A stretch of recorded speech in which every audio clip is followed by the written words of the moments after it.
everyone. In today's tutorial, I will show you how to select and highlight the approaching due date with Kutools for Excel. If you have Kutools for Excel, you can apply its select the specific cells utility to quickly select and highlight the approaching dates. Select the blank cell next to the dates you want to select, D1 for instance, and type the following formula. Press tab, close the bracket, +7, press enter, and now you get the date which is later 7 days from today.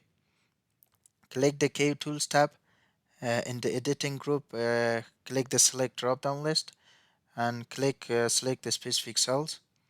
In the select the specific cells dialog, uh, click this button to select your data range. Press enter. Next, specify your selection type. Click cells, and in the specific type section, click the first drop down list and select less than. Next, click this button to extract the value cell.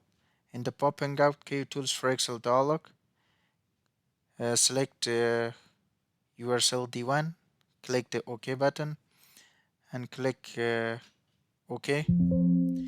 And as you can see, four cells were found and selected.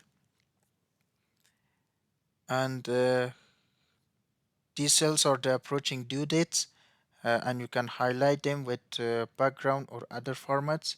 Click the Home tab. Click in the font group, click the fill color and highlight them with the color you wish. As you can see, the due dates are highlighted. Thanks for watching, and please subscribe for more videos.